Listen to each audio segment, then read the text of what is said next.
How is everyone doing today? Welcome to another video I have here, and what we are going to be doing is actually another of these videos that are one of a kind, and you guys don't know what I do. Sometimes I do ancient reviews of old products, and the iPhone 4 happens to be a somewhat old product. It's still somewhat new because this is actually 2 years old. But what I have for you today in this video is actually an ancient review of the iPhone 4. The main reason why I call it an ancient review is because, well, this is ancient and this isn't the most up-to-date iPhone. The current most up-to-date iPhone, the day this video is recorded, is actually the iPhone 5.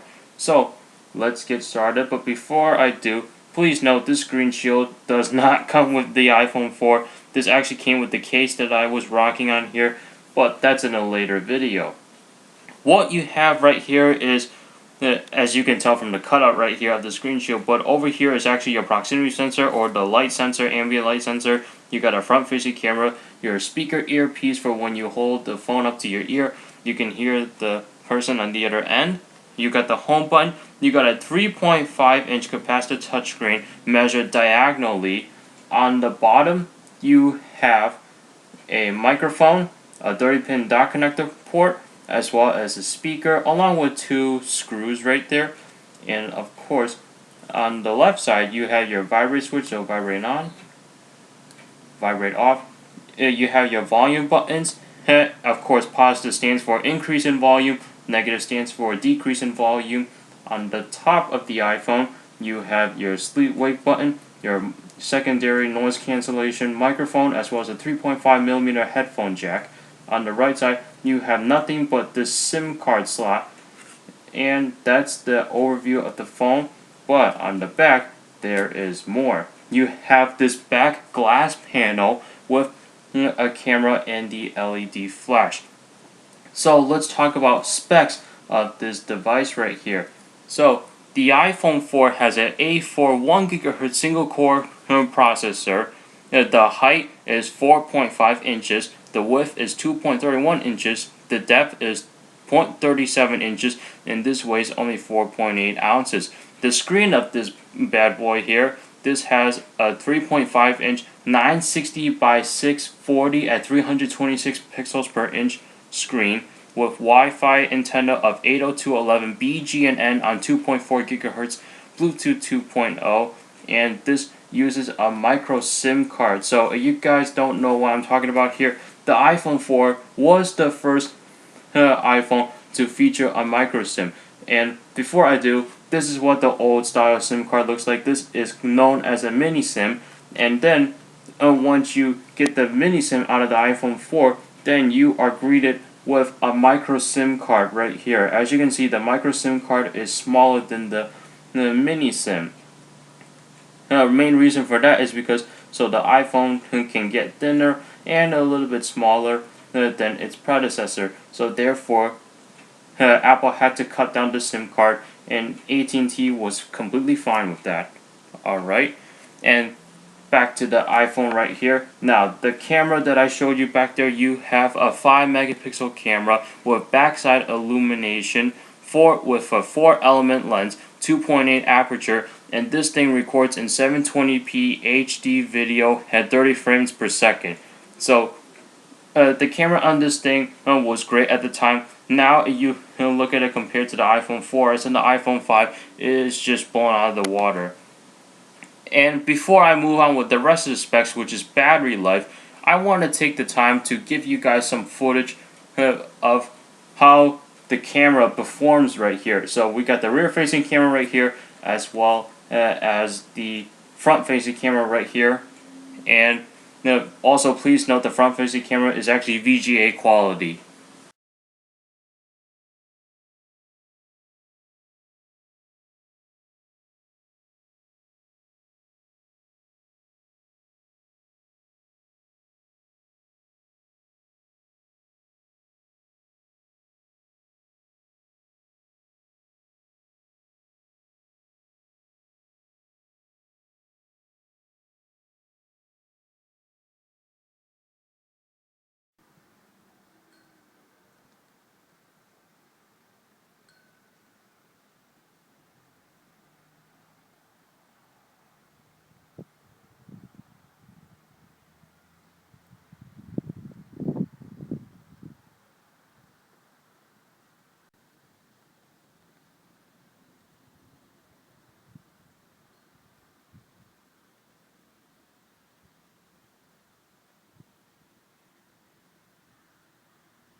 So I'm actually inside my house right now for the front-facing camera demo.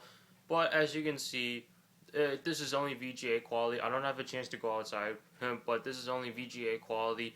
And as you can tell, the camera is not that great. But it's not like the iPhone 5. It has an HD front-facing camera with the iPhone 5. So you have much better camera quality in terms of the front-facing camera on the iPhone 5 versus the iPhone 4, the 4S, or the iPod Touch 4th generation, as well as the iPad 2 and the 3rd generation iPad.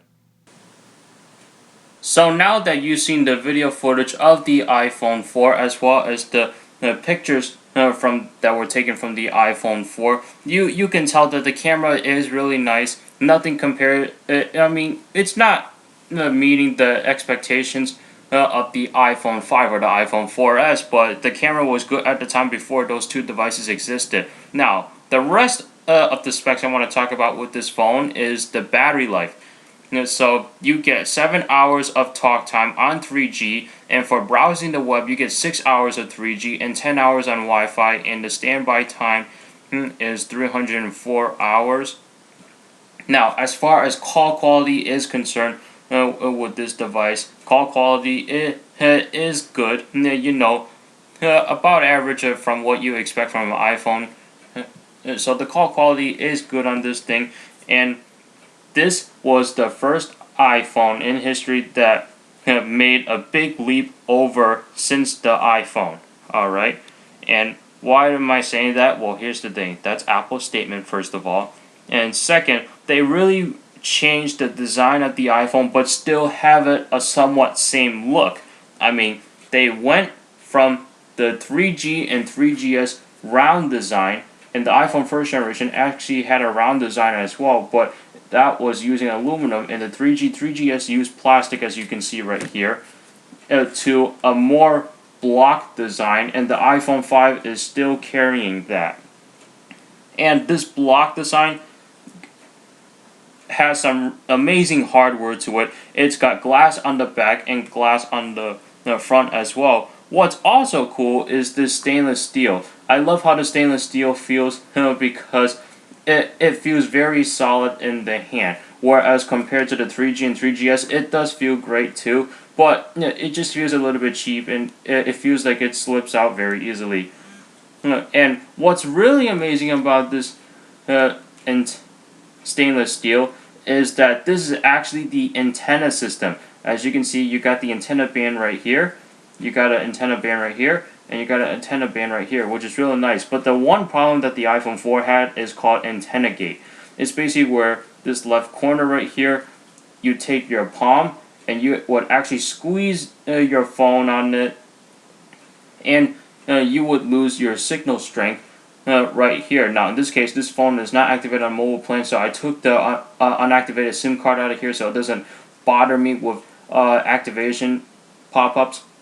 But as you can see, as you hear what I'm saying, the iPhone 4 did have a problem with the signal dropout, but that has been eliminated since the iPhone 4S in 2011, and this thing was made in 2010. I really love the overall block design, and I did hold on to the iPhone 5 as well because a family member of mine upgraded it to that phone, and the iPhone 5 does feel amazing as well. It is very solid. So, in my opinion, I think that both the iPhone 4, 4S, and the iPhone 5 feel really great, whereas the iPhone 3GS and 3G just feel great, but a little bit cheap and a little plasticky. But then again, this shell right here is plastic, and the iPhone 4 is actually a little bit thinner in terms of thickness. You might be able to tell the difference, but you can really tell the difference if you were to put them down on the surface, and then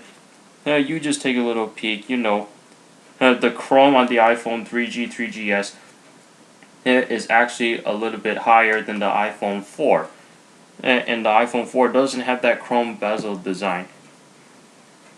So the iPhone 4, I really think this is an amazing phone. And as far as the battery life, I got almost 5 hours on this thing, but it was only a short 7 minutes. I find that really amazing. It's not like the iPod Touch 4th generation that I have right now. That thing can only last over an hour or almost an hour, sometimes even less than that. And the 3G battery life was great too. You know, this thing did last me over 3 hours, but this one I got almost 5 hours. That to me, that's amazing. It might not be for you guys, but to me it's really amazing because I've never owned an iPhone 4 before, and I've never seen anything like it from an iPhone before. And just straight playback, the iPhone 4 is really amazing, and it's a great piece of hardware. And of course, because of its hardware, you really have to worry about drops and stuff. But for me, I'm not too worried about it, and I really do love the Retina display on here. Let's just take the two displays and compare them both, because the display it's really it's okay on the iPhone 3G 3GS, but the iPhone 3G 3GS is only 480 by 320. So the resolution on that is not that great at all. So if we just zoom in on these two devices right here, that's a little too much zoomed in, and that should be okay. I guess that's good enough.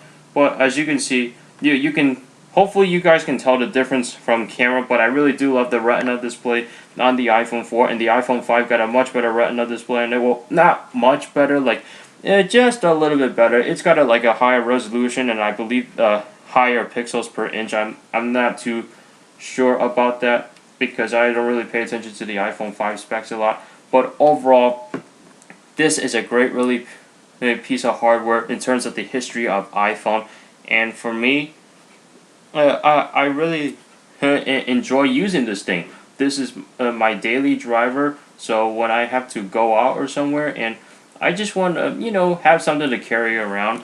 The 3G is just staying home right now, and I use the iPhone 4 whenever I'm going out and about. So thank you so much for watching. Whoa, time out. I actually was about to close out this video, but I forgot to put in one important information. So at the time, the iPhone 5 was only available in black, but then 1 year later, Apple has released the white iPhone 4. Regardless of what carrier it was, if Apple released it for both carriers, AT&T and Verizon at the time, and the white iPhone 4 at the time was actually a little bit thicker than the black one, so some of the cases weren't able to fit. But just by looking at this now, it seems like they're both exactly the same size.